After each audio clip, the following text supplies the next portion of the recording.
Hello दोस्तों, आज हम पढ़ाएंगे क्लास 11 के चैप्टर 1 द लिविंग वर्ल्ड, जो कि अंडर आता है यूनिट 1 के the diversity in the living world में। तो दोस्तों शुरू करते हैं। दोस्तों पहले ही यहाँ पर बताया गया है, एक तरीके से आपको बिग ब्रीफ आइडिया दे देता हूँ जो एक्सट्रेनरी हैबिटेट्स हैं। ठीक है, जैसे कि आपने बहुत सारे जगह घूमा होगा। ठीक है, पूरे इंडिया में बहुत सारे जगह पर, जैसे इंडिया में आप अगर साउथ की तरफ जाएंगे, जैसे तमिलनाडु, केरला, तो वहाँ पर क्या होता है, वहाँ पर जो टेम्परेचर हर समय हाई रहता है, गर्मियाँ बहुत ज़्यादा होती हैं वहाँ पर गर्मी। उसी तरह आप दूसरे तरफ जाएंगे अगर माउंटेन्स की तरफ, हिमालयस की तरफ, जम्मू कश्मीर, तो वहाँ पर बहुत ज़्यादा ठंडी पड़ती है। ठीक है, और फिर आप बीच में अगर रहेंगे, बीच में किसी स्टेट में अगर जाएंगे मिडिल में, तो आप देख सकते हैं वहाँ पर टेम्परेचर मॉडरेट रहता है। तो इसके कारण क्या होता है कि इसके कारण बहुत सारी चीज़ें देखने को मिल जाता है, जैसे oceans, fresh water, deciduous forest, hot spring, और ये सब जो नेचर का जो हैबिटेट है, इसके तहत बहुत सारे लिविंग ऑर्गेनिजम्स इंक्लूडिंग ह्यूमंस का जन्म हुआ है। The ecological conflict and the cooperation among the member of population among the populations of a community or even the molecular traffic inside a cell makes us deeply reflect on what indeed is life. This question has two implicit questions with it. The first is technical one and the sick answer to the living is an opposed to non-living. तो यहाँ पर एक question तैयार होता है इस chapter में, जैसे कि द लिविंग वर्ल्ड। तो पहला क्वेश्चन आपका दिमाग में आना चाहिए कि लिविंग है क्या, व्हाट इज़ लिविंग, लिविंग का क्या क्या कैरेक्टरिस्टिक्स हो सकता है। दोस्तों ये हमारे सीरीज़ 1 जो नीट 2020 एस्पिरेंट्स के लिए है और क्लास 11 कैंडिडेट्स के लिए भी है, ये जो हम पढ़ा रहे हैं सीरीज़ के फर्स्ट लेक्चर, जहाँ पर हम हर एक चैप्टर को वन शॉट में कंप्लीट करेंगे, वन टेक में कंप्लीट करेंगे विद हिंदी एक्सप्लेनेशन। तो दोस्तों देखिए, ज़्यादा टाइम वेस्ट नहीं करेंगे, डायरेक्ट पॉइंट टू पॉइंट चीज़ें आपको समझाएंगे। तो देखिए दोस्तों, लिविंग किसको कहते हैं। दोस्तों इसके लिए आपको समझना पड़ेगा लिविंग में क्या क्या होता है। लिविंग में मेटाबॉलिज्म होता है। मेटाबॉलिज्म यानी कि केमिकल रिएक्शंस होता है। केमिकल रिएक्शंस पढ़े होंगे, तो उस केमिकल रिएक्शंस होता है। केमिकल रिएक्शन अब कब होता है, जब खाना आप खाते हैं, तो खाना खाने के समय भी केमिकल रिएक्शन होता है, जिसके तहत आपके जो बाइल, जो आपके लीवर में, जो गॉल ब्लैडर में स्टोर करके रखा हुआ था, लीवर तो क्रिएट करता है, उसको तैयार करता है, गॉल ब्लैडर में रहता है। इसके बाद वो धीमे धीमे स्टोमक में चले जाता है। स्टोमक में जाने के बाद अच्छे खासे उसका जो मशीन में वो मतलब कि केमिकल रिएक्शंस के तहत उसका ये होता है। ठीक है, उसके बाद ये उसमें जो मेन चीज़ होती है वो हमारे शरीर में जाती है और बाकी एक्सक्रीट होकर फेशेस के फॉर्म में बाहर निकल जाता है। उसको हम मेटाबॉलिज्म कहते हैं। एबिलिटी टू सेल्फ रिप्लिकेट, अपने आप रिप्लिकेट होना। जैसे कि सेल है, तो सेल को हम नहीं बोल रहे हैं कि ये सेल डिवाइड हो जाए, ये सेल डिवाइड हो जाना। सेल अपने आप डिवाइड, एक सेल से दो सेल डिवाइड हो जाता है, जिसको हम क्या कहते हैं, जिसके हम डॉटर सेल कहते हैं। एक सेल से अगर दो सेल डिवाइड हो गया, उसको हम डॉटर सेल कहते हैं। आगे जाकर हम बहुत अच्छे से पढ़ेंगे। फिर सेल्फ ऑर्गेनाइज, अपने आप ऑर्गेनाइज होना, इंटरेक्ट करना, एक दूसरे के साथ इंटरेक्ट करना। Emergence to the first. तो देखिए, पहला कैरेक्टरिस्टिक्स बताया गया है, कोई भी चीज़ लिविंग है मतलब जिंदा है। तो जिंदा कैसे है, कैसे समझें कि वो चीज़ जिंदा है। देखिए, ऑल लिविंग ऑर्गेनिज्म ग्रो, हर लिविंग ऑर्गेनिज्म ग्रो करता है। ग्रो करना यानी कि मास और उसके नंबर में बढ़ना। ठीक है, जैसे मल्टी सेलुलर ऑर्गेनिज्म, जैसे कि एक से ज़्यादा सेल अगर जिसमें होता है, दो से ज़्यादा सेल, उसको हम मल्टी सेलुलर ऑर्गेनिज्म कहते हैं। वो कैसे डिवाइड करता है, सेल डिवीजन के द्वारा डिवाइड करता है। ठीक, तो देखिए अब प्लांट में क्या होता है। देखिए, एनिमल्स में तो सेल होते हैं, डिवाइड कर लिए। प्लांट्स में क्या होगा, प्लांट्स में भी सेल डिवीजन होता है continuously through the life span. तो यहाँ से एक डिफरेंस देखने को मिलता है, मतलब कि जो ऑर्गेनिजम्स होता है उसमें एक पर्टिकुलर एज लिमिट होता है। ठीक है, उसमें एक एज लिमिट होता है कि इतने एज तक ही वो पर्टिकुलर ऑर्गेनिज्म ग्रो करेगा। पर अगर हम प्लांट्स की बात करें, तो प्लांट्स में पूरा जीवन ही उनका ग्रोथ होता है। ठीक है, through out the life span, जब तक जिंदा रहते हैं तब तक ग्रोथ होता ही जाता है। हमारे ह्यूमंस में एक पर्टिकुलर एज के बाद ग्रोथ रुक जाता है। In animals this growth is seen up to a certain age, एक एज लिमिट होता है। However cell division occur in certain tissue to replace lost cell. तो देखिए यहाँ पर बताया गया है सेल डिवीजन, मतलब कि एक सेल से दो सेल तैयार होना, जिसको हम डॉटर सेल कहते हैं।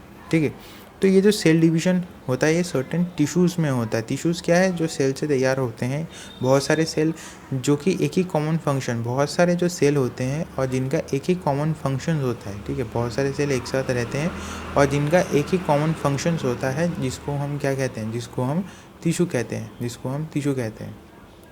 टू रिप्लेस लॉस सेल, जो लॉस सेल को रिप्लेस करता है। हमारे शरीर में हज़ारों हर दिन नए सेल तैयार होते हैं और पुराने जो सेल्स हैं वो आपके जो एक्सक्रीट करके निकल जाते हैं बाहर। यूनिसेलुलर मतलब जिसमें एक ही सेल होता है जो ग्रो करता है सेल डिवीज़न के साथ। किसके साथ? सेल डिवीज़न के द्वारा ग्रो करता है। One can easily observe in vitro culture by simply counting the number of cell under the microscope. Vitro culture यानी कि जहाँ पर हम सेल को काउंट कर सकते हैं। तो माइक्रोस्कोप के अंदर जब आप देखेंगे, आपके लेबोरेटरी में भी दिखाया जाएगा क्लास 11 में, जब आप जाएंगे, स्कूल जब खुलेंगे, स्वाभाविक जब चीज़ हो जाएगा, मतलब थोड़ा कोविड कम जाएगा, तो आप देख सकते हैं कि जो बहुत सारे सेल्स आप देखेंगे, जैसे प्लांट सेल देखेंगे, एनिमल सेल्स देखेंगे, फिर उसके अंदर फिर आप देख सकेंगे कि जो ओव्यूम, फिर स्पर्म्स, ये सब चीज़ जो है, ये सब चीज़ आपको उसके अंदर देखने को मिल जाएगा। तो वहाँ पर आप जो सेल को काउंट कर सकते हैं। In majority of higher animals and plant, growth and reproduction are mutually exclusive events. One must remember that increase in body mass is considered as growth. यहाँ पर बताया गया है, अगर हम ये समझे कि सो तो नहीं रहे हो तुम लोग, ध्यान दीजिए ठीक से, देखिए मतलब कि क्या होता है कि जब बॉडी का मास इंक्रीज कर दिया उसको हम ग्रोथ कहते हैं। तो मान के चले आपके पास ये सीमेंट है, ये थोड़ा सा यहाँ पर हम बोलते हैं आपके पास थोड़ा सा सीमेंट है, तो कोई और आया, कोई यहाँ से और एकदम यहाँ से आ गया, देखिए कितना मस्त ड्राइंग है। तो यहाँ से ये आया और इसने और थोड़ा सा सैंड इसके यहाँ पर रख दिया, तो सैंड में भी तो नंबर इंक्रीज़ हुआ है ना। सैंड में तो पहले सैंड थोड़ा सा था, अब बहुत ज़्यादा हो गया, तो क्या इसको लिविंग मानेंगे? नहीं मान सकते इसको। हम बोला है इंक्रीज इन मास, तो ये मास में भी बढ़ गया। इसको अगर हम इसका जो वेट चेक करेंगे तो वेट भी, मतलब वेट चेक करेंगे तो वो भी ज़्यादा होगा वेट, ठीक। और जैसे वेट है जिसको हम मास कहते हैं, मास इंक्रीज इन नंबर भी बढ़ गया है, मतलब इसका जो नंबर है देखिए वो भी बढ़ गया है, क्योंकि इसमें जो सैंड के पार्टिकल्स है, ये तो मैंने ऐसे ही दिखाया, पर इसके जो पार्टिकल्स आप देखेंगे माइक्रोस्कोप के अंदर तो कुछ इस प्रकार के पार्टिकल्स हैं, वो पार्टिकल्स भी मर गया, मतलब बढ़ गया है। तो यहाँ से हम ये कंसीडर नहीं कर सकते कि जो लिविंग ऑर्गेनिजम्स है जो ग्रो करते हैं ये उनका मेन कैरेक्टरिस्टिक्स हो सकता है, मतलब जिंदा चीज़ों के, जो चीज़ जिंदा है मतलब लिविंग है, उसका मेन कैरेक्टरिस्टिक्स ये नहीं हो सकता। सिंपल बात है, वही चीज़ यहाँ पर लिखा हुआ है, फिर भी मैं एक बार आपके लिए पढ़ लेता हूँ, ठीक है। जैसे माउंटेन्स, बोल्डर्स, सैंड्स, जैसे मैंने सैंड्स के एग्जांपल लिया, moulds do grow. However, this kind of growth exhibited by non-living object is accumulation of material on the surface. The living organism's growth is from inside. The growth therefore cannot be taken as defining property of living organism. यही बात है कि growth को defining property हम नहीं ले सकते। और क्यों नहीं ले सकते वो चीज़ मैंने समझा दिया, क्योंकि जो नॉन लिविंग है वो भी ग्रो करता है एक चीज़ के ऊपर दूसरे चीज़ एक्यूमुलेट होकर। फिर आता है रिप्रोडक्शंस, मतलब कि एक ऑर्गेनिज्म से दूसरे ऑर्गेनिज्म तैयार होगा, ठीक है, कैसे प्रोजेनी जिसको हम कहते हैं, ठीक है। तो इसको एक मेन कैरेक्टरिस्टिक्स क्या मान सकते हैं, इसको हम मेन कैरेक्टरिस्टिक्स मान सकते हैं। जैसे मल्टी सेलुलर और एक है यूनिसेलुलर, ठीक है। मल्टी सेलुलर मतलब कि यहाँ पर तो जो पेरेंट्स के रिक्वायरमेंट होती है, ठीक है, यहाँ से देखकर पता चल रहा है। और जो यूनिसेलुलर है उसमें सिंगल है, ठीक है। यूनिसेलुलर के एग्जांपल हो सकता है हाइड्रा में कौन सा टाइप का रिप्रोडक्शन देखने को मिलता है, जल्दी बताइए। हाइड्रा में कौन से टाइप का रिप्रोडक्शन देखने को मिलता है? एकदम सही कहा, बडिंग देखने को मिलता है, BUDDING, बडिंग। हाइड्रा में बडिंग देखने को मिलता है। फिर आता है हमारे ईस्ट है, ईस्ट में कौन से टाइप का रिप्रोडक्शन देखने को मिलता है? ईस्ट में भी बडिंग देखने को मिल जाता है, ईस्ट और हाइड्रा में। ये चीज़ दोनों आपको याद रखना है, ईस्ट और hydra, HYDRA, hydra, east YEAST, east, इस दोनों में हमें बडिंग देखने को मिल जाता है। बहुत बढ़िया। कमाल हो गया। देखिए जो फंजाई है, ठीक है, आप देखते होगे घर के आसपास जो मतलब खाना अगर पड़ा हो कहीं भी तो वहाँ से वो ग्रो कर लेता है फंजाई, ठीक है। फंजाई को क्या बोलते हैं बताएं? फंजाई को क्या बोलते हैं? आपने 10 में पढ़ा होगा। फंजाई को हम क्या बोलते हैं? इसको हम बोलते हैं डिकम्पोजर। डिकम्पोज करता है डेक एंड डिकार्ड मैटर में, और बहुत इंपॉर्टेंट रोल प्ले करता है ये, ठीक है। कौन से रोल प्ले करता है मैं देखूंगा सबके आंसर, और जो सही लेगा उसको हम एक लाइक देंगे, ठीक है। कमेंट करके बताइए। प्लानेरिया होते हैं जो फ्लैट वर्म्स होते हैं, planaria we observe through regeneration. देखिए प्लानेरिया में क्या देखने को मिलता है? रीजनरेशन। जो फ्लैट वर्म्स है, रीजनरेशन मतलब प्लानेरिया कुछ इस प्रकार का देखने को होता है। तो मान के चले कि यहाँ पर कुछ लकड़ी वगैरह कुछ पड़ा हुआ है, ठीक है, और प्लानेरिया यहाँ से गया, और यहाँ से जाने के बाद ये यहाँ से हाफ हो गया, प्लानेरिया का एकदम बढ़ गया, ठीक है, ऐसे बढ़ गया। तो एक हाफ इस तरफ है और एक हाफ इस तरफ है, ठीक है। और इन दोनों हाफ से देखिए,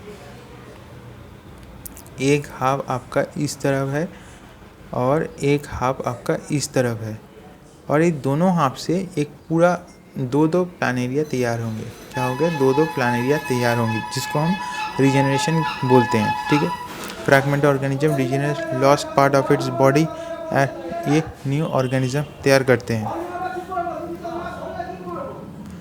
तो देखिए दोस्तों, यहाँ पर फोकस कीजिए जो हम बोल रहे हैं। The fungi filamentous algae the protonema of masses और इजीली मल्टीप्लाई बाई रीजनरेशन के तहत ये सब होता है। तो रीजनरेशन या फिर बर्डिंग ये किस में देखने को मिलता है? ज़्यादातर जो लोअर ऑर्गेनिजम्स होता है, जहाँ पर जो बॉडी का जो मेन फंक्शन ह्यूमन बींग्स या एनिमल जैसा नहीं होता, बहुत ज़्यादा मतलब इजी, मतलब एक सेल सारे फंक्शन प्ले करता है, उसको हम बोलते हैं यूनिसेलुलर। मल्टीसेलुलर मतलब कि हर एक अलग अलग काम के लिए हर एक अलग सेल होगा, मतलब हर एक डिपार्टमेंट अलग अलग काम करेंगे। यूनिसेलुलर मतलब एक डिपार्टमेंट सारे काम करेंगे, बस यही याद रखना। यहाँ तक समझ में आता है? बहुत बढ़िया। अब देखिए जो फंगाई है, जो फिलामेंटस एल्गे है, प्रोटीनिया मासेस है, जो इजीली फ्रैगमेंटेशन के तहत ये क्या करते हैं? ये मल्टीप्लाई कर लेते हैं, ठीक है। यहाँ तक समझ में आता है। अच्छा, अब देखिए increase in number of cells, जैसे कि हम देखने को मिलता है, जैसे amoeba reproduction is synonymous with growth, जिसमें नंबर ऑफ सेल बढ़ जाता है। तो देखिए, तो यहाँ पर एक बहुत बढ़िया चीज़ यहाँ पर लिखा हुआ है कि रिप्रोडक्शन भी हम मान नहीं सकते कि इंक्लूसिव डिफिनेट लिविंग का एक इंक्लूसिव प्रॉपर्टी हम मान नहीं सकते। रिप्रोडक्शन भी हम मान नहीं सकते कि एक यही एक प्रॉपर्टी है जो लिविंग में ही देखने को मिल सकता है, ठीक है। अच्छा, यहाँ पर दिखाया गया है जो इनफर्टाइल जो होते हैं humans who are not able to reproduce, ठीक, म्यूल स्टेराइल वर्कर भी, ये सब। देखिए अब मेटाबॉलिज्म की बात करते हैं। मेटाबॉलिज्म यानी कि जो केमिकल रिएक्शंस होते हैं, ठीक है, हमारे शरीर के अंदर। अब केमिकल रिएक्शन कैसे होते हैं आप बोलोगे? जो बेसिक कुछ बताइए सर जी, बेसिक कुछ बताइए। जैसे इसको मान के चले एंजाइम है, ठीक है। अच्छा, एंजाइम आपको कुछ समझ नहीं आएगा, ठीक है। ये मान के चले एक ताला है, ठीक है, ये एक ताला है, ठीक है, इसको लॉक कहते हैं, ठीक। अब देखिए ये जो लॉक है, ये लॉक पर्टिकुलर मान लीजिए ये एक चाबी है, इसका ये एक चाबी है मान के चले, ठीक है। और इस चाबी से जब हम इस लॉक को खोलेंगे, ठीक है, इस चाबी से जब हम इस लॉक को खोलेंगे तभी ये खुलेगा, नहीं तो नहीं खुलेगा। उसी तरह हमारे शरीर पे, हमारे जो बॉडीज़ के अंदर बहुत सारे ऐसे एंजाइम्स हैं, ठीक है, बहुत सारे ऐसे एंजाइम्स हैं। और ये एंजाइम्स क्या कहते हैं? इसको हम कैटलिस्ट कहते हैं, ठीक है।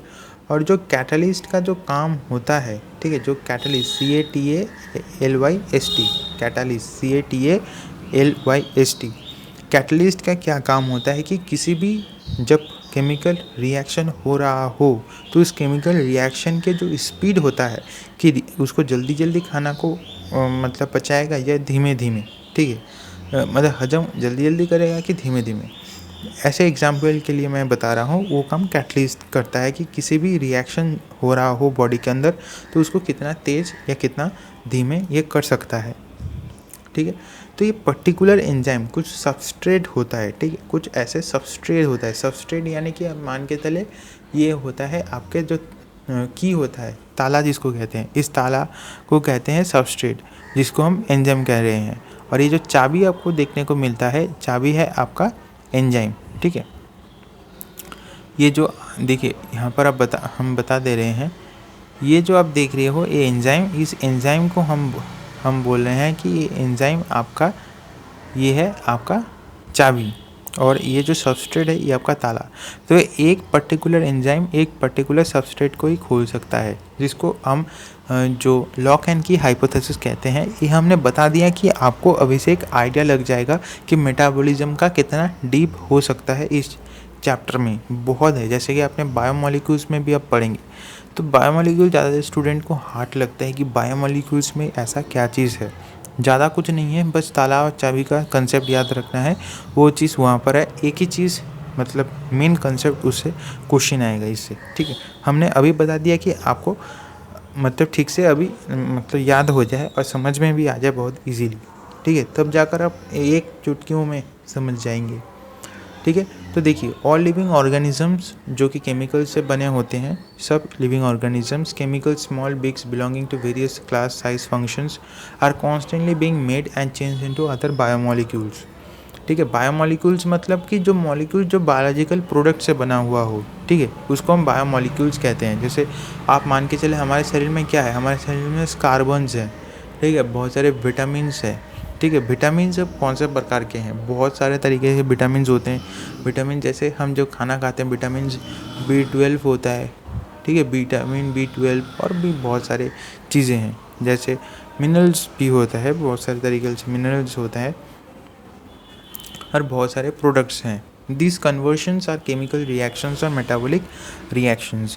ये कन्वर्शन मेटाबॉलिक रिएक्शंस होता है। जैसे कि आप जब सांस लेते हो, तो सांस जब लेते हो तो उसके अंदर भी बहुत सारे केमिकल रिएक्शंस होते हैं, ठीक है। और जब आप सांस लेते हो, मतलब कि जब आप सांस लेते हो तो ऑक्सीजन अंदर जाता है, ये तो पता ही होता है आपका। जब सांस लेते हो तो आपका जो ऑक्सीजन होता है ना, आप ऑक्सीजन को अंदर लेते हो, तो ऑक्सीजन जब अंदर जाता है तो आप जब खाते हो खाने को, तो वो पर्टिकुलर जो ऑक्सीजन आपके अंदर है उसको यूज़ किया जाता है आपको खाने को पचाने में मतलब हजम करने में, ठीक है। उस ऑक्सीजन को यूज़ किया जाता है। इसलिए आप देखोगे जब आप खाना खाते हो ना, तब आपको नींद आ जाता है, और उसके बाद आपका पढ़ाई पर फोकस नहीं रह पाता, क्योंकि वो जो ऑक्सीजन लेवल है, ब्रेन में ऑक्सीजन चाहिए खाने के लिए बोले या पढ़ाई के लिए बोले, ऑक्सीजन आपको चाहिए। अगर ऑक्सीजन नहीं है तो आपको तुरंत नींद आ जाएगा, ठीक है, क्योंकि तब ऑक्सीजन कम होता है। इसलिए कहा जाता है कि अगर आप रात में पढ़ना चाहिए खाने के बाद, तो आपको खाना कम लेवल में खाना चाहिए, कम खाना चाहिए, ठीक है। थोड़ा कम अगर खाइए, ठीक है, थोड़ा प्रैक्टिस लगाइए, जिसके तहत क्या होगा, मतलब एकदम कम मत खाइए, फिर तो आप चल ही नहीं सकते। थोड़ा कम खाइए, जिससे ऑक्सीजन भी कम खर्च होगा और उसके बाद आप पढ़ाई भी अच्छे से कर सकते हैं। मतलब खाने के बाद एकदम मत बैठिएगा मतलब पढ़ाई करने। जो नीट एस्पिरेंट्स है भी जो पढ़ाई करते हैं देर रात, तो इसके आपको जो डाइजेस्टिव सिस्टम है बहुत ज़्यादा इसमें मतलब गड़बड़ हो सकता है। इसलिए थोड़ा बैठ जाइए, थोड़ा पानी पीजिए, 1 घंटे के बाद फिर आराम से एक लगातार पढ़ाई कर सकते हैं, ठीक है। अगर सुबह आपने पूरा अच्छे खासा पढ़ाई किया है तो रात को सो जाइए, अगर सुबह नहीं किया तो रात को पढ़ लीजिए, कोई दिक्कत नहीं है, ठीक है। पर एक अच्छा खासा सोना है, मतलब कि लगभग आप सोचिए कि आपको ऐसे डॉक्टर्स ज़्यादातर बोलते हैं कि 6 घंटे आपको सोना चाहिए, 6 घंटे सोना चाहिए। मैं मान के चलूँ 5 घंटे बहुत होते हैं, 5 घंटे मस्त छुइए, कुछ भी हो जाए, कुछ खेलिए, पढ़िए, कुछ भी करिए, एग्ज़ाम के प्रिपरेशन लिए 5 घंटे तो सोना ही है, ठीक है। यहाँ तक समझ में आता है, बहुत बढ़िया। आगे चलते हैं और आपको समझाते हैं। तो देखिए यूनिसेलुलर मल्टीसेलुलर का ही खेल है। Hence cellular organisms of the body is defining features। तो सेलुलर ऑर्गेनाइजेशन यानी कि सेलुलर ऑर्गेनाइजेशन मतलब आपको समझा देते हैं जो चीज़ यहाँ पर लिखा हुआ है। मतलब आपके शरीर में सेल है, ठीक है, ये जो सेल है, ठीक, सेल है तभी तो हम हैं। तो देखिए सेल से क्या तैयार होता है, सेल से क्या तैयार होता है, सेल से आप बोलेंगे बहुत सारे सेल एक साथ मिलकर हम टिश्यू तैयार करते हैं, बहुत बढ़िया। टिश्यू से क्या तैयार होता है, टिश्यू से आप बोलेंगे टिश्यू से हम क्या बनाते हैं, टिश्यू से हम क्या बनाएंगे, टिश्यू से हम ऑर्गन बनाएंगे, ठीक है। बहुत सारे सेल एक साथ जो कॉमन फंक्शन के लिए काम कर रहे हैं वो टिश्यू बनाएंगे। बहुत सारे टाइप के टिश्यू है, आज नहीं बता रहे हैं, उसके ऊपर एक चैप्टर है। फिर उसके बाद टिश्यू अगर आप बोले कि थोड़ा बताइए, रिक्वेस्ट करें तो ठीक है बता देते हैं। बहुत सारे तरीके के टिश्यूज़ होते हैं, जैसे कि बहुत सारे लेयर्स होते हैं, ठीक है। जैसे आप खुद एलिमेंट्री कैनल की बात कीजिए, तो खाना वाना खाने की बात किया तो उसके साथ ये बात कर लेते हैं। जैसे खाना जब आप खाएंगे तो खाना आप मुंह में ऐसे देंगे, उसके बाद उसको अच्छे खासे च्यू करेंगे। फिर अंदर जब ढकलते हैं तो आपके 2 जीभ तो होते हैं, ठीक है। जीभ जिसको कहते हैं ना टंग, एक टंग सामने वाला है और दूसरा अंदर वाला एक टंग है जिसको उवुला कहते हैं, ठीक है। UVULA उवुला कहते हैं।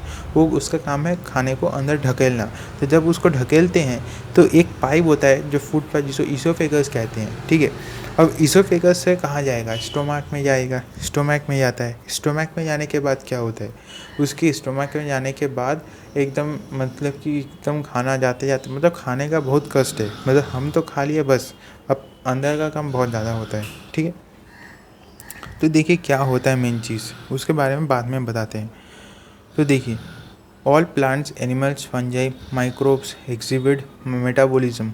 The sum of the total chemical reactions occurring in our body is metabolism. What do you know by metabolism? Metabolism means the sum of the total the chemical reactions that are occurring in our body is called metabolism. Sum of the total chemical reactions that are being occurring in our body is called chemical reactions. Non-living, no non-living object exhibit metabolism. No non living जो objects है, मतलब हमने बात किया था reproduction में, उसके पहले बात किया था आपका मास नंबर इंक्रीज होने का, ग्रोथ होने का। पर ये जो चीज़ है सबसे अहम है, जिसको हम सेलुलर ऑर्गेनाइजेशन करते हैं, क्योंकि मेटाबॉलिज्म वही प्रोसेस है। Metabolism reaction demonstrated outside the body in a cell free system can be demonstrated. An isolated metabolic organism outside the body of an organism performed in a test tube is neither living nor non-living. Hence, while metabolism is defining living organism, the expression isolated metabolism reaction in vitro are not things but surely living reactions. तो देखिए यहाँ पर बताया गया है कि जो आपके जो सेलुलर ऑर्गेनाइजेशंस है, जो कि एक डिफाइनिंग प्रॉपर्टी है लाइफ फॉर्म्स के, आपके जो मेटाबॉलिज्म्स हो रहे हैं, ठीक है। जो मेटाबॉलिज्म से ये defining property of the body है, ठीक है। जो केमिकल रिएक्शंस है, क्योंकि आप अगर सैंड में बोलेंगे तो सैंड के अंदर तो कुछ नहीं हो रहा है। यहाँ तक समझ में आता है? बढ़िया। Perhaps the most obvious technical complicated feature of all living organisms is the ability to sense their environment or the surrounding and response to this environmental stimuli, which could be physical, chemical or biological. We sense our environment through our sense organs. Plants respond to the external factors like light, water, temperature, other organisms, pollutants, etc. We sense our environment like this. All organisms from prokaryotes, the most complex eukaryote, can sense and respond to the environmental cues.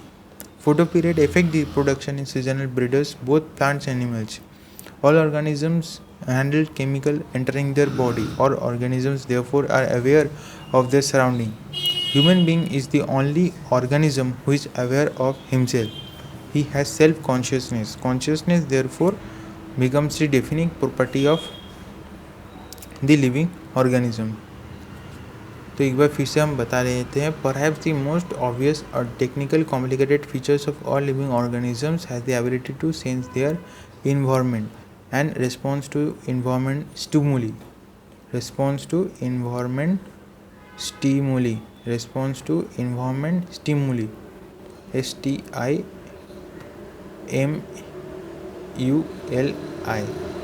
Stimuli. तो what do you understand by environment stimuli? Stimuli मतलब कि कोई भी चीज़, ठीक है, कोई भी बाहर, जैसे टेम्परेचर मान के चल सकते हैं। वैसे ह्यूमन बींग्स को अगर आपको गर्मी लगती है तो फ़ैन ऑन करेंगे, एसी ऑन करेंगे, ठंडी लगती है तो फ़ैन और एसी सब ऑफ कर देंगे। तो ये हम इन्वायरमेंट को सेंस कर रहे हैं, और जो ह्यूमन बींग ही सेंस कर सकते हैं। जो लिविंग ऑर्गन, सिर्फ ह्यूमन बींग्स नहीं, जो एनिमल्स होते हैं, जो प्लांट्स होते हैं, ये सब सेंस कर सकते हैं, तो इसलिए इसको कॉन्शियसनेस कहा जाता है। सिर्फ यही चीज़ है इतना बड़ा पैराग्राफ में। जहाँ पर एक फोटो पीरियड का बाद है, जो कि हम अभी नहीं बताएंगे, इसके ऊपर क्वेश्चंस भी नहीं आते। मेन चीज़ यहाँ पर यही बताया जाता है। When humans being to differently, तो यहाँ पर एक चीज़ बताई गया है जो उतना इम्पोर्टेंट नहीं है। डाइवर्सिटी इन लिविंग ऑर्गेनिज्म में डाइवर्सिटी क्या है? What do you differ by diversity? What do you understand diversity? Diversity means the number and the type of organism that is present on earth, like for example, diversity means the plants and animals which lives in their own natural habitat, that is known as diversity. For example, the crocodile or alligator lives in water. It depends, that is there are two types of things, like one is live in fresh water, one is live in salt water. Like the tiger lives in the forest, these types of thing called diversity. As stated earlier, there are millions of plants and animals in the world. We know the plants and animals in our area by the local names. तो दोस्तों अब हम पढ़ेंगे nomenclature और identification. Nomenclature क्या है? Nomenclature मतलब कि आपका कोई नाम हमने मान लिया है, ठीक है, आपका नेम। जैसे कि अगर अब हम क्या कहते हैं, हम शेर को कहते हैं टाइगर। क्या कहते हैं? शेर को कहते हैं टाइगर। तो मान के चले इंडिया में इसको हम टाइगर कहते हैं। और अगर आप दुनिया मतलब कि पूरे वर्ल्ड के दूसरे जगह पर जाते हैं तो वहाँ पर टाइगर का कुछ और नाम दिया जाता है। तो फिर आपके लिए ये प्रॉब्लम हो सकता है कि जी आप वहाँ पर गए, आपने टाइगर देखा, आपकी तरह दौड़ के आ रहा है, ठीक है आपने देखा कि आपकी तरह टाइगर दौड़ के आ रहा है, आप घूमने गए और अचानक से आ रहा है। फिर आप चिल्ला रहे हो, बोल रहे हो कि टाइगर मेरे पास आ रहा है। तो हम मतलब वो लोग समझ ही नहीं पा रहे हैं जो दूर है, ठीक है, मान लेते हैं कि सब लोग दूर हैं वहाँ से, ठीक है, और आप अकेले गए जंगल में। तो वहाँ पर जो लोग हैं, ठीक है, उस गांव के मैं दूसरी जगह की बात कर रहा हूँ, जो कि दूसरे किसी जगह पर बात कर लेते हैं, अफ्रीका या दूसरे किसी। तो वहाँ पर अगर आप टाइगर बोलेंगे तो शायद उनको समझ में नहीं आएगा कि बोल क्या रहा है। तो ये एक कारण हो सकता है। ये तो मैं मज़े के लिए बोल रहा हूँ, मतलब असली चीज़ है। तो साइंटिस्ट को भी ये लगता है कि एक देश के साइंटिस्ट दूसरे देश के साइंटिस्ट को बोलेंगे, अरे ला ये टाइगर का ये चेक कर, डीएनए चेक कर। तो बोलेंगे कि ये टाइगर का डीएनए है, टाइगर क्या है? तो इसके लिए प्रॉब्लम हो सकता है। आपको लगता है कि ये तो बहुत ज़्यादा मतलब क्या है, सिली चीज़ है, सिली आप कह सकते हो, पर दूसरी जगह में कुछ और नाम से पुकारा जाता है। मतलब आपका कुछ नाम हो सकता है और वही नाम आप दूसरे जगह जाओगे तो उसका एक अलग नाम हो सकता है। अगर फिर दूसरी जगह जाओगे तो उसका एक अलग नाम हो सकता है, ठीक है। मतलब आपका एक ही नाम है पर अलग अलग जगह पर अलग अलग लोग जानते हैं। तो एक कॉमन नेम होना ज़रूरी है, ठीक है। आप बताएं कि ये नाम मान लो तो नहीं मानेंगे, मतलब ऐसा कुछ बनाना पड़ेगा कि वर्ल्ड वाइड इसको फॉलो कर सके। तो इसलिए नॉमेनक्लेचर का मतलब बनाया गया है, ठीक है, उसी चीज़ को यहाँ पर बताया गया है। तो there is a need to standardize the naming of living organisms and such that a particular organism is known by the same name all over the world, जिसको हम कहते हैं नॉमेनक्लेचर। सिंपल बात है, मतलब पूरे वर्ल्ड में एक ही नाम से पुकारा जाएगा एक चीज़ को, जिसको हम कहते हैं, क्या कहते हैं, जिसको हम कहते हैं एक ही नाम से पुकारा जाएगा, इसलिए उसको हम कहते हैं नॉमेनक्लेचर। यहाँ तक समझ में आता है? बहुत बढ़िया। तो देखिए, obviously nomenclature naming is only possible जब ऑर्गेनिज्म को हम सही से डिस्क्राइब कर सकें और हम जान सकें कि उसके क्या क्या फीचर्स हैं, तब हम उसको कहते हैं आइडेंटिफिकेशन। पहले तो आप उसका नाम सही करोगे, फिर उसको आप आइडेंटिफाई करोगे, उसको आप क्या करोगे, आइडेंटिफाई करोगे, ठीक। उसको आप, ये आई है, ठीक, ये सही से हम लिख देते हैं। पहले उसको आप उसका नाम दोगे, फिर उसको आइडेंटिफाई करोगे, ठीक है। तो ये है नॉमेनक्लेचर। इन मतलब नॉमेनक्लेचर, आई मतलब आइडेंटिफिकेशन, जैसे टाइगर की बात करें, अगर टाइगर की बात करें, टाइगर को क्या कहते हैं? टाइगर को हम कहते हैं पैंथेरा लियो, ठीक है। पैंथेरा टाइग्रिस कहते हैं, पैंथेरा टाइग्रिस कहते हैं। तो देखिए, in order to facilitate the study, number of scientists have established the procedure to assign a scientific name to each organism. This is acceptable to biologists all over the world. For plant, scientific names are based on some principles and criteria which were provided in ICBN. मतलब कि जो plants है, plants का कुछ आप नाम दोगे, like water lily या कुछ भी प्लांट्स का नाम है, उसका एक साइंटिफिक नेम आप देना चाहते हो, तो उसका काम कौन ये नेम डिसाइड करेगा कि किसको ये नाम देना चाहिए? वो ICBN डिसाइड करेगा। इसका फुल फॉर्म एग्जाम में आता है international code for botanical nomenclature. बोटानी मतलब कि प्लांट्स रिगार्डिंग, ठीक है। अब जो कॉलेज में जाओगे तो आप बोटानी पढ़ सकते हो, ठीक है। बोटानी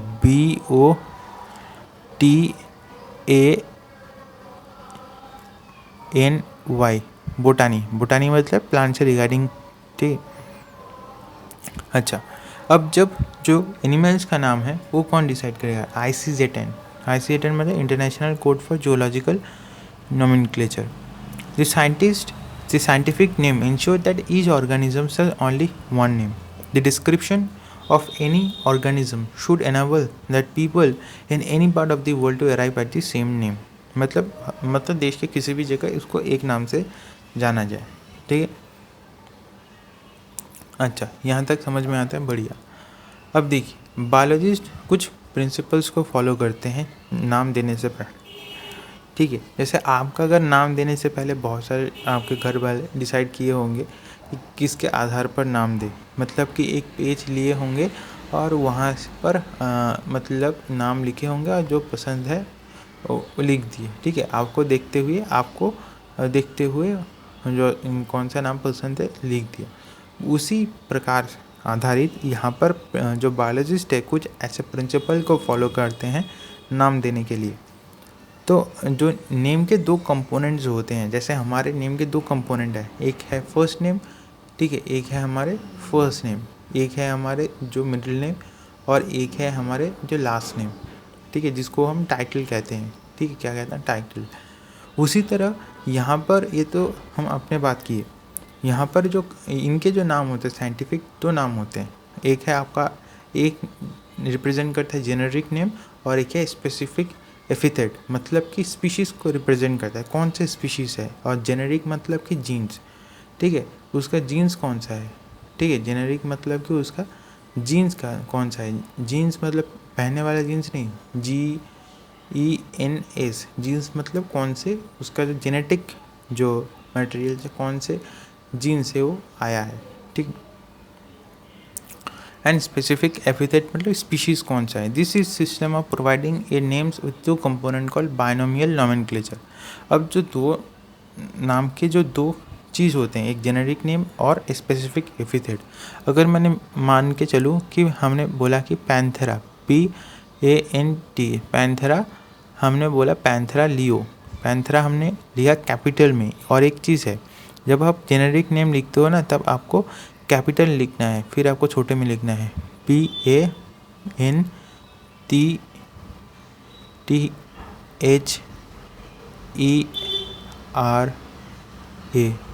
पैंथेरा। फिर आता है लियो।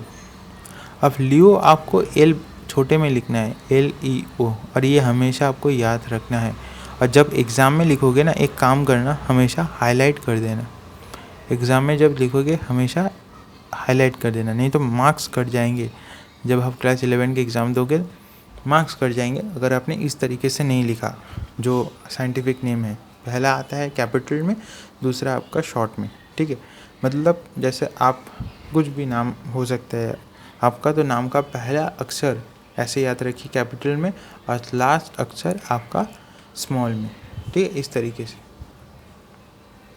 याद रखना है और इसको हम बायनोमियल नोमेनक्लेचर कहते हैं। दिस नेमिंग जो है of given by Carolus Linnaeus.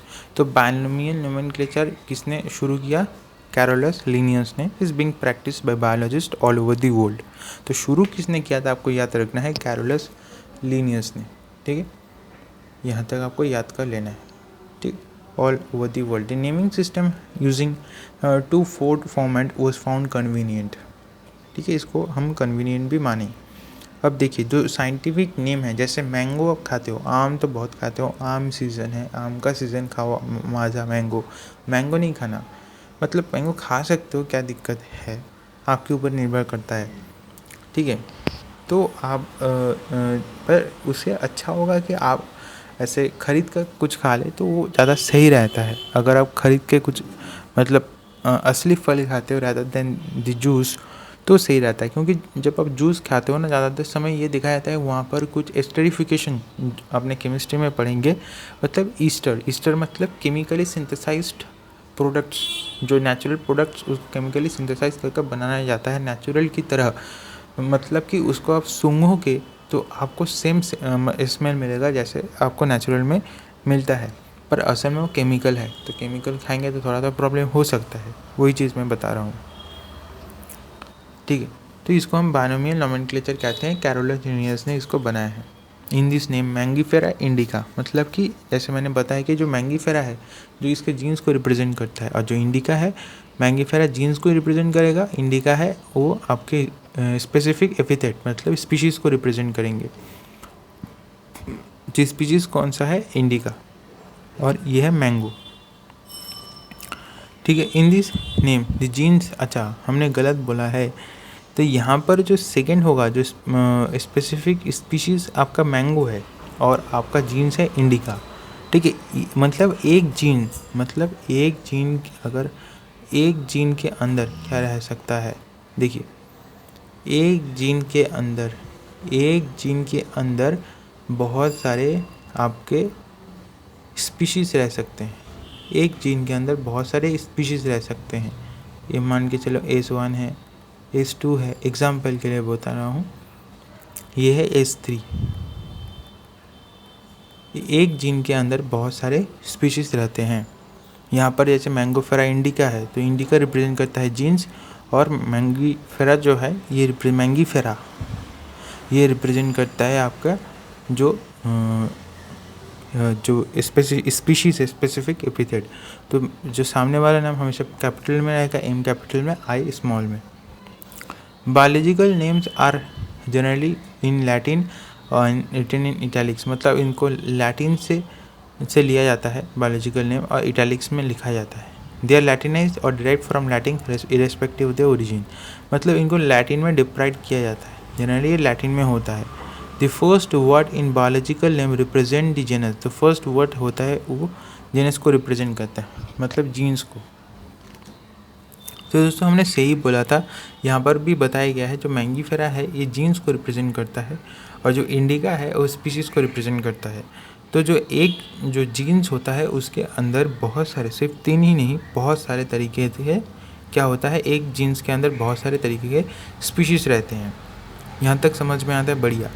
अब देखिए both the words in biological name, जो कि लिखा जाता है, हैंड रिटन होता है, हाथ से लिखा जाता है, आर सेपरेटली अंडरलाइन और प्रिंटेड इटैलिक्स में प्रिंट किया जाता है, इंडिकेट द लैटिन ओरिजिन। तो यहाँ पर आपको याद रखना है कि कौन कौन से ऐसे यूनिवर्सल रूल्स है रिगार्डिंग नोमेनक्लेचर, ये क्लास 11 में आते हैं। ये टीचर के ऊपर डिपेंड करता है। ठीक है, टीचर अगर चाहे तो ये दे भी सकते हैं, ना भी दे सकते हैं, पर देने का चांस बहुत ज़्यादा है कि कौन कौन से ऐसे हैं। पर अगर टीचर बहुत ज़्यादा टेक्निकल है, मतलब बुकिश नहीं है, टेक्निकल है, ठीक है, बुक के ऊपर से बेस नहीं है, बाहर के क्वेश्चन देते हैं, तो आपको थोड़ा सावधान रहना पड़ेगा, क्योंकि बुक में बहुत सारी स्पीशीज़, और जैसे मैंगो को मैंगीफेरा इंडिका कहते हैं, तो इसके ऊपर जीन्स कौन सा है, स्पेसिफिक एपिथेट कौन सा है, ठीक है, वो आपको याद रखना है। जीन्स है आपका मैंगीफेरा, स्पेसिफिक एपिथेट है इंडिका। ठीक है, अब देखिए the first word denoting genus starts with the capital letter, with the specific epithet start with small letter, can be illustrated with Mangifera indica. ठीक है, बढ़िया, यहाँ तक समझ में आता है। अब देखिए आगे की तरफ बढ़ते हैं, और आगे क्या क्या है। देखिए क्लासिफिकेशन एक टर्म है, क्लासीफाई करेंगे कौन सा चीज़ क्या है। क्लासिफिकेशन एक प्रोसेस है जहाँ से हम किसी भी चीज़ को एक ग्रुप के अंदर, कैटेगरी के अंदर डाल सकते हैं। ठीक है, the movement is use any of the term associate certain characters. तो क्लासिफिकेशन के अंदर जब उनको हम लाएंगे तो उनके कुछ कैरेक्टरिस्टिक्स बेसिक्स होते हैं, लंबा कि छोटा कि मोटा कि नाटा, उसके ऊपर ये बेस्ड होगा। ठीक है, अच्छा। The movement we obviously each of these each of us will see dogs and not cats. Now, if you think of Alsatians, we know that what we are talking about. Similarly, suppose we are to say mammals, you would of course think of the animals with external ears and the body hair. Like in plants, if we talk of wheat, the picture of our mind will be wheat and not of rice। मतलब जब हम wheat की बात करें तो तब हमारे मन में ये राइस नहीं आएगा। जब हम बात करें डॉग्स की, तो डॉग्स की अगर बात करें तो कैट्स नहीं आएगा, क्योंकि डॉग्स और कैट्स अलग अलग फैमिलीज से है। ठीक है, डॉग्स और कैट्स अलग अलग फैमिलीज की है। तो जब डॉग्स थोड़ा लंबा होता है, उस सिमिलैरिटीज़ क्या है, दोनों में 4 पैर है। ठीक है, ठीक है, जीभ है। फिर उनके जो नीचे जो उनके जो पैर होते हैं, वहाँ से जो सामने दोनों पैर से जो ये आते हैं, क्या बोलते हैं, नेल्स निकलते हैं, वो भी सेम है। तो डिफरेंस क्या है, डॉग थोड़ा लंबा होता है एज़ कम्पेयर टू कैट्स। अब देखिए, जो साइंटिफिक टर्म है कैटेगोरीज का, वो है टैक्सा। ठीक है, कैटेगोरी जो साइंटिफिक टर्म है कैटेगोरीज का, वो टैक्सा है। ठीक है, और टैक्सॉन या टैक्सा एक ही चीज़ को बोला जाता है, TAXON या TA से। अब जो टैक्सा है ये है यूनिट ऑफ कैटेगरी या क्लासिफिकेशन। तो देखिए, जैसे प्लांट्स है तो plants also form a taxa, wheat is also a taxa, animals, mammal, dogs, ये सब टैक्सा है। But you know that dog is a mammals and mammals are animals, therefore animals and mammals and dog represent taxa different level. आप बोल सकते हो कि जो dogs होते हैं वो डॉग्स तो एक एनिमल है, ठीक, बहुत बढ़िया है। जो एनिमल्स है वही तो मैमल्स है, बहुत बढ़िया। पर इन दोनों का टैक्सा अलग होता है, यूनिट अलग होता है। कैसे, देखिए, hence based on characteristics the living organisms can be classified into different taxa। तो ये जो प्रोसेस है क्लासिफिकेशन का, जिसको हम कहते हैं टैक्सोनॉमी, इंटरनल और एक्सटर्नल स्ट्रक्चर देखा जाता है, मतलब एनाटोमी देखा जाता है, मॉर्फोलॉजी भी देखा जाता है। हाँ, ठीक है, एनाटोमी मतलब एक्सटर्नल, मतलब कि इंटरनल स्ट्रक्चर को एनाटोमी बोलते हैं, बाहर के स्ट्रक्चर को हम मॉर्फोलॉजी बोलते हैं। ठीक है, प्लांट मॉर्फोलॉजी मतलब प्लांट के बाहर के स्ट्रक्चर, प्लांट के बाहर में क्या रहता है, प्लांट के रूट शूट्स होते हैं। ठीक है, ठीक है, developments, process and ecological information organism essential and form the basis of modern studies. Taxonomy कोई न्यू चीज़ नहीं है। Human beings always be interested in more about different types of organism के बारे में ह्यूमन बींग्स को हर समय जानने की इच्छा है। हेंस कैरेक्टराइजेशन, जब देखिए, जैसे कैरेक्टराइज करना, आइडेंटिफाई करना, क्लासीफाई करना, नोमेनक्लेचर करना, ये सब टैक्सोनॉमी का बेसिस है। अब देखिए सिस्टमेटिक्स क्या है। This branch of study as refer to systematics क्या है। Human beings were since long but not interested in knowing more about animal organism and the diversity but also relationship among them। मतलब दोनों में क्या क्या relations है उसको हम सिस्टमेटिक्स कहते हैं। ठीक है, तो सिस्टेमा नेचुरे किसने लिखा है, कैरोलस लिनियस ने लिखा है as the title of this publication. ठीक है, the word systematics is derived from Latin word systema. Systematics कहाँ से आ रहा है, लैटिन वर्ड से आ रहा है जिसका नाम है सिस्टेमा। उसका नाम है systematic arrangement of organism, organism को एक अच्छे से अरेंजमेंट करके लिखना। अब देखिए, टैक्सोनॉमी कुछ कैटेगरीज होते हैं। ठीक है, तो कौन से कैटेगरी, जैसे क्लासिफिकेशन, अगर किसी चीज़ को क्लासीफाई करना है, अगर आपको हमें क्लासीफाई करना है, या क्लास में बहुत सारे स्टूडेंट्स हैं उसको हमें क्लासीफाई करना है, तो हम उसको क्लासीफाई किसके आधार पर करेंगे। एक तो हम उनके रोल नंबर के आधार पर कर सकते हैं, या फिर अगर हम लाइन बाई लाइन खड़े करेंगे तो उनको जो उनका जो टॉल या शॉर्ट जो भी है उसको एक प्रॉपर तरीके से उसको अरेंज करेंगे, तो उसको हम क्लासीफाई करते हैं। तो क्लासिफिकेशन अगर बोले कि अरेंज करना है तो ऐसे ही तो अरेंज नहीं होगा, अब कुछ ना कुछ उसके अंदर देख रहे हो, रोल नंबर हो गया या फिर टॉल शॉर्ट हो गया। ठीक है, इसके ऊपर तो since the category is a part of overall taxonomic arrangement it is called taxonomic category. मतलब टैक्सोनॉमिक के ऊपर ही तो आधारित है क्लासिफिकेशन, उसके ऊपर बेस्ड है, इसके लिए टैक्सोनॉमिक कैटेगरी कहते हैं। क्या दिक्कत है, ऑल कैटेगरीज टुगेदर, मतलब बहुत सारे जो टैक्सोनॉमिक कैटेगरी एक साथ टैक्सोनॉमिक हायरार्की कहते हैं, और हर एक जो कैटेगरी को हम यूनिट ऑफ क्लासिफिकेशन या टैक्सोन कहते हैं। ठीक है, अब देखिए टैक्सोनॉमी और जो हायरार्की है ये कुछ एग्जाम्पल्स के तहत आपको समझा सकते हैं, ठीक है। कैटेगरीज कौन कौन से होते हैं, जैसे सम शेयरिंग कॉमन जॉइंट लेग्स, जैसे कॉकरोच में मान के चले जॉइंट लेग्स होते हैं, मान के चले, ठीक है। तो इसी तरह से ये डिवाइड करता है। हर एक रैंक या टैक्सन इनफैक्ट एक यूनिट ऑफ क्लासिफिकेशन है, हर एक रैंक जो होते हैं। Taxonomical studies of all known led to development of some common categories. अब देखिए टैक्सोनॉमिक स्टडीज़ के अंदर बहुत सारे कॉमन कैटेगरीज आते हैं। जैसे पहले आता है आपका किंगडम, ठीक है। जैसे आपका है किंगडम, इसको नोट कर लीजिए। फिर फाइलम, फिर डिवीजन। फाइलम या डिवीजन एक साथ हम कह सकते हैं class, order, family, genus, species. मतलब किंगडम मतलब कि आप अगर किसी भी, पहले तो किंगडम दो तरीके से होते हैं, प्लांट्स या एनिमल्स। फिर आता है डिवीजन, फिर आता है क्लास। अब जब जितने नीचे आप जा रहे हैं, जब आप किंगडम से स्पीशीज़ की तरफ जाएंगे तो वहाँ पर आपके नंबर ऑफ़ सिमिलैरिटीज़ बढ़ जाएंगे। अगर आप एक डॉग्स और कैट्स देखेंगे तो दोनों क्या है, डॉग्स और कैट्स तो आपके एनिमल किंगडम्स के अंदर ही तो आएंगे, बहुत बढ़िया है। पर जितने आप ऊपर की तरफ बढ़ेंगे उतने सिमिलैरिटीज़ कम हो जाएंगे। आप टॉल शॉर्ट्स का फैक्टर मैटर करेगा। और तो ये सब आपको याद रखना है। मतलब कौन से, जैसे हमने आपको बोला था कि एक अरेंजमेंट करना है बहुत सारे स्टूडेंट को, तो आपने बोला कि रोल नंबर के बेसिस पे करते हैं, तो हमने बोला बहुत बढ़िया है। उसी तरह हमने बोला कि जो क्लासिफिकेशन है टैक्सोनॉमी के ऊपर बेस्ड है, तो टैक्सोनॉमी स्टडी के आधारित हम कैसे एक पर्टिकुलर किसी भी एनिमल्स को मतलब कि ग्रुप कर सके, ठीक है। मतलब ये एनिमल उसके साथ मिलता जुलता है, कैसे जाने, ये इस कुछ चीज़ों के ऊपर। कितनी चीज़ें, 1 2 3 4 5 6 7, 6 7, मतलब 7 चीज़ के ऊपर, ठीक है। Kingdom, division, class, order, family, genus, species. और organism including plants and animals have the lowest category, ठीक। अच्छा, बहुत बढ़िया है। अब देखिए स्पीशीज़ की बात कर लेते हैं। पहले स्पीशीज़ में क्या देखने को मिलता है। स्पीशीज़ मतलब कि कौन कौन से स्पीशीज़ रहे होंगे। अगर हमने बताया सपोज मैंगीफेरा इंडिका, सोलेनम ट्यूबरसम, मतलब आलू खाते हो, आलू का जो साइंटिफिक नेम है, आलू को अब से सोलेनम ट्यूबेरसम कहना। लायन को, ठीक है, लायन को क्या कहते हैं, पैंथेरा लियो कहते हैं, ठीक है। तो ये जो 3 नाम है, जो इंडिका, जो ट्यूबरसम, लियो है, ये स्पेसिफिक एपिथेट रिप्रेजेंट करता है, मतलब स्पीशीज़ को रिप्रेजेंट करता है। इंडिका, ट्यूबरसम और लियो ये स्पीशीज़ को रिप्रेजेंट करता है, ठीक है। हमने पता है स्पेसिफिक एपिथेट मतलब species. While the first word जो मैंगीफेरा, सोलेनम और पैंथेरा है, ये जीन्स को रिप्रेजेंट करता है या जेनेरा को रिप्रेजेंट करता है, ठीक है। ये अलग लेवल ऑफ टैक्सॉन व कैटेगरी है। तो हर एक जो genus may have more than one species, मतलब हर एक जीन के पास एक या एक से ज़्यादा स्पीशीज़ हो सकते हैं, ठीक है। स्पीशीज़ हो सकते हैं representing different organism but having morphological similarities.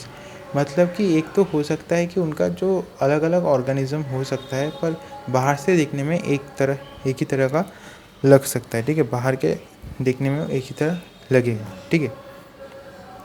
जैसे कि पैंथेरा की अगर बात करें, पैंथेरा लियो, तो जो पैंथेरा है ये हमारे स्पीशीज़ को रिप्रेजेंट करता है। तो अनदर स्पेसिफिक एपिथेट, तो हर एक कौन से स्पीशीज़ से आता है, जैसे टाइगरिस, जैसे टाइगर।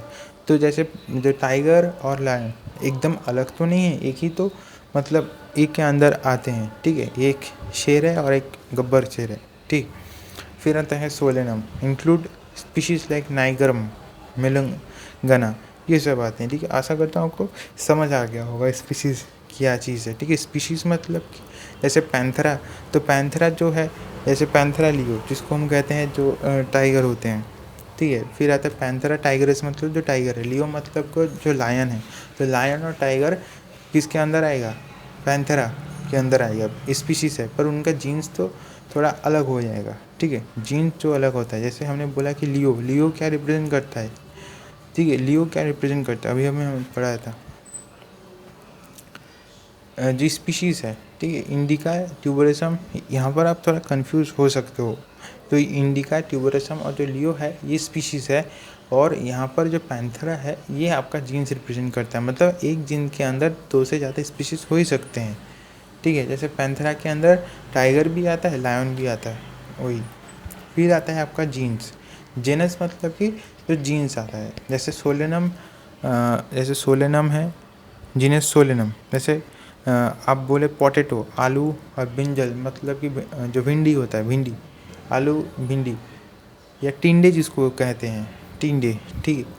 तो आलू और जो टिंडे होता है ना, उसका जो स्पीशीज़ है अलग अलग है, पर उसका जो जीन्स है सेम है, जैसे सोलेनम है, ठीक है। पहला जो कैपिटल में होगा, पहला जो लिखेंगे ना वो एकदम कैपिटल में, आप आँख बंद करके मान लीजिए वो जीन्स है, और लास्ट में जो छोटे में लिखेंगे जैसे पैंथेरा बड़े में, तो वो है हो गया कैपिटल में, वो आपका जेनीडा मतलब जीन्स, और छोटे में जो लियो लिखे वो हो गया आपका, क्या हो गया, जो जेनीडा है वो आपका हो जाता है, जो जेनीडा होता है वो आपका हो जाता है जो स्पीशीज़ हो जाता है, ठीक है। जैसे आलू और टिंडे होता है, तो ये इनका क्या होता है कि इन दोनों का जो जीन्स है वो सेम है, सोलेनम, ठीक है। फिर आता है फैमिली। फैमिली क्या है, फैमिली में क्या आएगा, जैसे जो कैट्स है, कैट का जीन्स कौन सा होता है, फेलिस, फेलिस होता है, differ from the another genus Felis which includes cats, ठीक है। अब देखिए जो फैमिली होता है, फैमिली में क्या होगा, देखिए family has a group of related genera. तो हमने बोला कि बहुत सारे जीन के पास सिमिलियर क्या हो सकते हैं, स्पीशीज़। अब बहुत सारे फैमिली के पास सिमिलियर जीन्स हो सकते हैं, ठीक है। अच्छा, तो कुछ एग्जांपल लेकर ट्राई आउट करते हैं। जैसे कि हमने मान लिया कि सोलेनम, पेटूनिया और डटूरा। डटूरा तो आपको पता ही होगा, एक तरीके का जो खुशबूदार क्या है, फूल है, ठीक है, प्लांट है। तो वो प्लेस इन सोलेनिसी, सोलेनिसी के अंडर इसको प्लेस किया गया है, ठीक है। मतलब फैमिली है सोलेनिसी, सोलेनिसी फैमिली के अंदर जीन्स है पेटूनिया, डटूरा और पेटूनिया, इस जीन्स के अंदर स्पीशीज़ है, ठीक है। अच्छा, जैसे आपका है Felidae, they are separated. If you dog and cat अलग अलग है, जैसे कैट किसके अंदर आएगा, जैसे फेलिडे कैट के अंदर आता है, फेलिडे कैट के अंदर आता है, फिर डॉग के अंदर क्या आएगा, कैनिडे, ठीक है। ये दोनों अलग अलग फैमिलीज़ है, डॉग्स और कैट अलग अलग फैमिलीज़ है, ठीक है। अब ऑर्डर के बारे में जानते हैं। You have been seen earlier that categories like species, genus, families, ये अब जो है, जो फैमिलीज़ है अब ऑर्डर के अंदर आता है, ऑर्डर जो है क्लास के अंदर आता है, क्लास जो है वो डिवीज़न के अंदर आता है, डिवीज़न जो है किंगडम के अंदर आता है, या फाइलम जो है किंगडम के अंदर आता है। ऐसे यहाँ पर एग्जांपल लेकर समझिए क्या बता रहे हैं। यहाँ पर देखिए क्या बता रहे हैं, generally other being used higher taxonomic character. तो जितना टैक्सोनॉमिक कैरेक्टर हायर होगा, मतलब जितना नीचे से ऊपर आएंगे, ठीक है, नीचे क्या है, स्पीशीज, जेनस, ऊपर जाएंगे तो kingdom, phylum, division, division, kingdom, division, phylum, kingdom, तो तब कैरेक्टरिस्टिक्स कम हो जाएगा, जैसे यहाँ पर बताया गया है। तो देखिए सोलेनिसी जिसको हम कहते हैं फैमिली, जिसके अंदर हमारे ऑर्डर क्या है, पॉलीमोनियस, ठीक है। और सोलेनिसी फैमिली के अंदर डटूरा है, ठीक है, ये है। जैसे जो कार्निवोरा है उसके अंदर फेलिडे और कैनिडे, दो फैमिलीज आता है, फेलिडे और कैनिडे। जो फेलिडे मतलब कैट्स है, कैनिडे मतलब डॉग्स है। अब क्लास की बात करते हैं। क्लास मतलब जैसे कि फॉर एग्जांपल प्रीमाटा, प्रीमाटा के अंदर मंकी, गोरिल्ला, गिबन, मतलब चिंपांजी, गोरिल्ला सब एक साथ आता है, ठीक, ये हद तक समझ में आता है। अच्छा, अब फाइलम के ये कुछ इस तरीके से होता है, पहले आपका होता है स्पीशीज़, फिर आता है आपका जेनस, फिर आपका आता है फैमिली, फिर आपका आता है ऑर्डर, फिर आपका आता है क्लास, फिर आपका आता है डिवीज़न या फाइलम, फिर आपका आता है आपका किंगडम, ठीक है। अब किंगडम दो तरीके का होता है, आपको सिर्फ याद रखना है, एक है एनिमल किंगडम और एक है आपका प्लांट किंगडम, प्लांट किंगडम, ठीक है। अच्छा, बढ़िया है।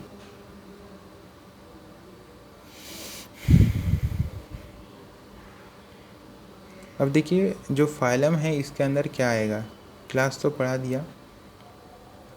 फाइलम जो कंप्राइज करता है आपके जैसे फिश, एम्फीबियंस है, रेप्टाइल्स हैं, तो ये किसके अंदर, ये एक कॉमन है, कॉमन के अंदर आएगा। जैसे classes comprise animals like fishes, जैसे एनिमल्स लाइक जैसे फिशेस, रेप्टाइल्स है, तो एक नेक्स्ट हायर कैटेगरी होता है, ठीक है। जैसे अगर हम बात करें जैसे कि इन सब के पास क्या होगा कि नोटोकॉर्ड और dorsal horn neural system, phylum Chordata. तो कॉर्डाटा के अंदर फिशेस है, जैसे मछली खाते होंगे या नहीं खाते होंगे, तो मछली के अंदर देखिए एक मतलब ये इसको अगर हम कैसे ड्रॉ करते हैं छोटे में, इस तरीके से कुछ मछली बना देते थे, इस तरीके से मछली बना देते थे। तो मछली के अंदर क्या रहता था, एक ठीक देखिए मछली किस प्रकार से होती थी, ये हमने बना दिया मछली। तो इसके अंदर, मछली के अंदर एक बड़ा सा कांटा होता है, ठीक है, बड़ा सा कांटा होता है। ये मछली की आँख है और यहाँ पर कांटे हैं मछली के एक बड़ा सा। तो इस जो कांटा है इसको हम क्या कहते हैं, इसको हम जो कांटा है जो हॉलो है, कुछ इस प्रकार का कांटा रहता है मछली के अंदर। तो ये इसको हम कहते हैं, जो हमारे जैसे ह्यूमन बींग्स में हम बैकबोन है, ठीक है, स्पाइनल कॉर्ड कहते हैं। तो उनके अंदर तो स्पाइनल कॉर्ड नहीं कहेंगे, उसके अंदर हम कहेंगे जो नोटोकॉर्ड या फिर जो भी डॉर्सल और न्यूरल सिस्टम है, तो उसको ये कहेंगे, ठीक है। ये उन सब के अंदर आता है, एम्फीबियंस, रेप्टाइल्स, ठीक है, birds along with mammals, human beings, तो ये सब आता है, ठीक है। अब किंगडम की बात करें तो प्लांट्स, एनिमल्स है, ये तो बताने की ज़रूरत भी नहीं है, ठीक है। जैसे मैन जो होता है, ये इस चार्ट को आप अगर देख लीजिए, बहुत ज़्यादा इम्पोर्टेंट है, ठीक है। जैसे एग्ज़ाम में पूछा जाता है, जैसे हाउस फ्लाई होता है, तो हाउस फ्लाई का फैमिली जीन स्पीशीज़ कौन सा है, तो आपको ये एक स्क्रीनशॉट भी ले सकते हैं या लिख कर याद कर सकते हैं। अगर आप बोले कि इसका जो ट्रिक बताइए, कैसे कौन से ट्रिक से आप याद कर सकते हैं, तो देखिए ट्रिक बहुत ज़्यादा ईजी होता है, ठीक है, ट्रिक उतना ज़्यादा हार्ड नहीं है। तो देखिए मैन क्या है, मैमल्स के अंदर आता है, तो मैमल्स के अंदर होगा तो वो क्वाड डाटा ना होगा, अभी हमने पढ़ा, ठीक है। तो यहाँ पर मैंस ना देकर फिश दे सकता है, ठीक है, चालाकी कर सकता है, फिश दे दिया। फिश में बोलेगा कौन सा फाइलम में बताइए, तो आपको क्वाड डाटा बोलना पड़ेगा।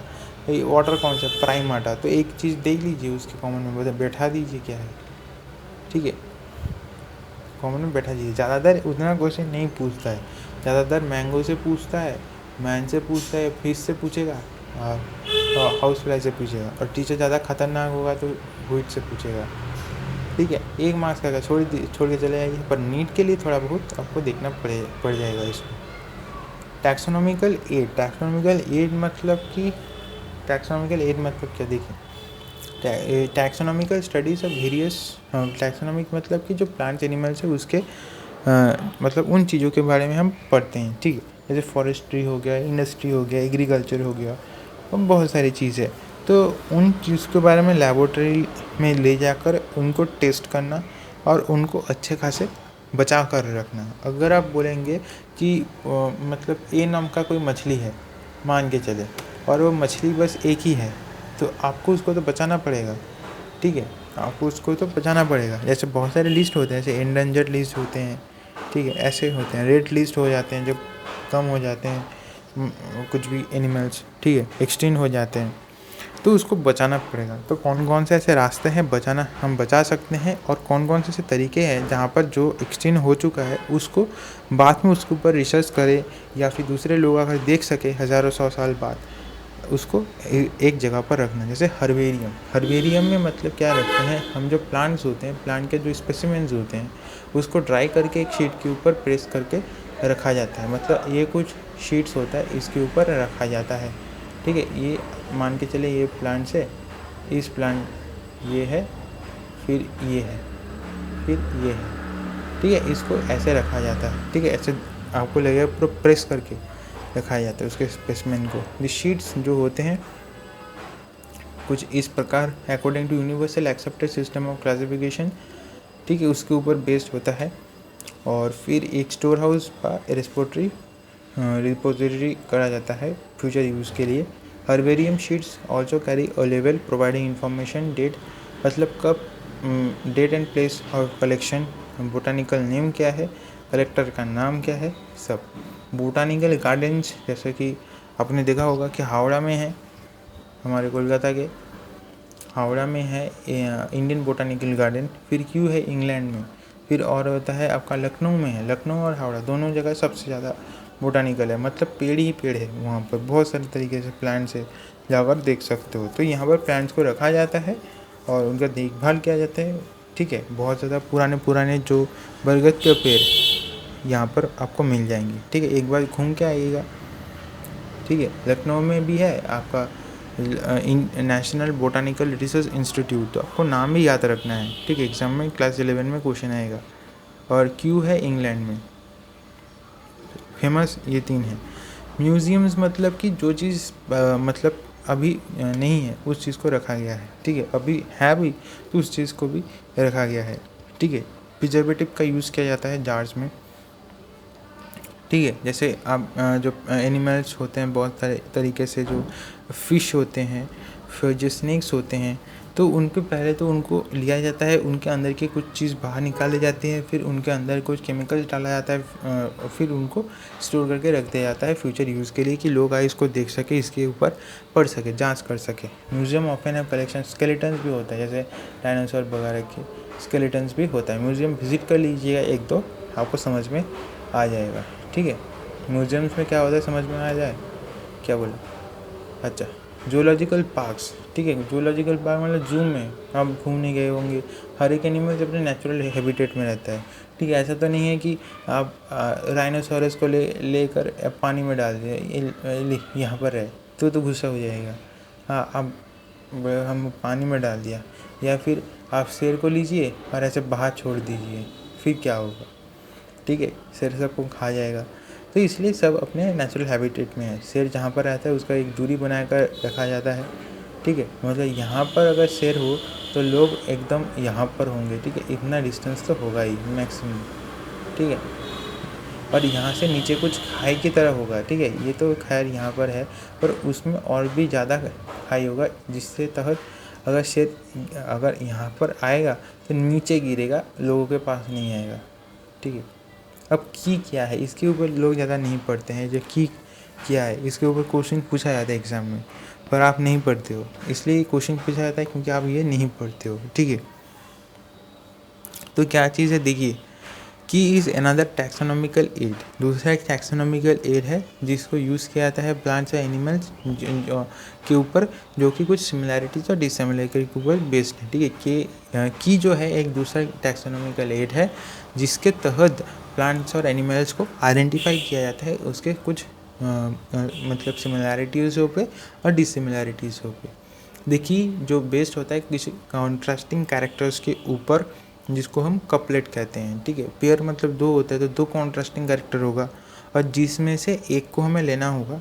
मेड बिटवीन 2 ऑप्शंस, मतलब कि 2 हो सकता है, एक टॉल मानिए, एक है टॉल मानिए, और एक है शॉर्ट मानिए।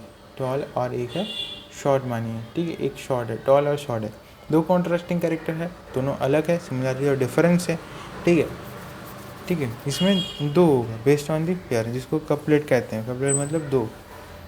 It represent choice between 2 option, 2 अलग ऑप्शंस होते हैं जिसमें एक को एक्सेप्ट किया जाता है, दूसरे को रिजेक्ट किया जाता है।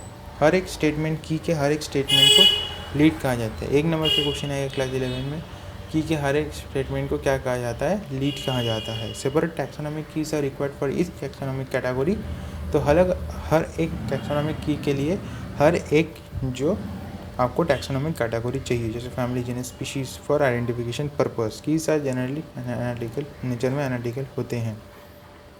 जैसे मोनोग्राफ्स, जो कैटलॉग्स या फ्लोरा फोना, ये कुछ ऐसा चीज़ है जो कि आइडेंटिफाई में हेल्प करते हैं। फ्लोरा मतलब कि जो फ्लोरा फोना, जैसे प्लांट्स, एनिमल्स, अगर गए किसी जगह पर तो आपको एक बोर्ड या फ्लोरा फोना का चार्ट देखने को मिल जाता है कि इस एनिमल में ये चीज़ रहता है, ठीक। मैनुअल्स क्या कहते हैं, provide information regarding identification of name of species found in area. मतलब एक पर्टिकुलर एरिया में जो एनिमल्स है उसका नाम क्या है वो आपको मैनुअल्स में देखने को मिल जाता है। फिर आता है आपका मोनोग्राफ्स, जो कि एक टैक्सॉन के बारे में पूरा इन्फॉर्मेशन है, ठीक है। दोस्तों, आज कंप्लीट कर लिया, आशा करता हूँ आपको पूरा अच्छा खासा समझ में आ गया होगा, ठीक। लगभग 1 घंटे का क्लास था और 1 शॉट में हम कंप्लीट कर चुके हैं। सब्सक्राइब अभी कर लीजिए, क्योंकि ऐसे हर एक चैप्टर बहुत ज़्यादा मज़ेदार तरीके से आपको बताएंगे, एक बार में आपको याद हो जाएगा। थैंक यू, जय हिंद। और इसी तरह बने रहें, हमारे चैनल को सब्सक्राइब करें, क्योंकि ये सीरीज़ 1 है बायो टॉपर्स बैच का, और इसके बाद जब कंप्लीट हो जाएगा और एक बड़ा सरप्राइज़ आने वाला है, ठीक है। बहुत जल्द हम पूरे बायो का जो क्लास 11 है कंप्लीट करने वाले हैं नीट 2022 के लिए, 2022 के लिए, ठीक है। 2022 के लिए है, ठीक है। इसको हम एम करके रखते हैं, पूरा बायोलॉजी का सिलेबस कंप्लीट करेंगे। जब 11-12 हो जाएगा फिर जो छोटे क्लास के हैं 1 से लेकर 10 तक पढ़ा देंगे मज़ेदार तरीके से। Thank you.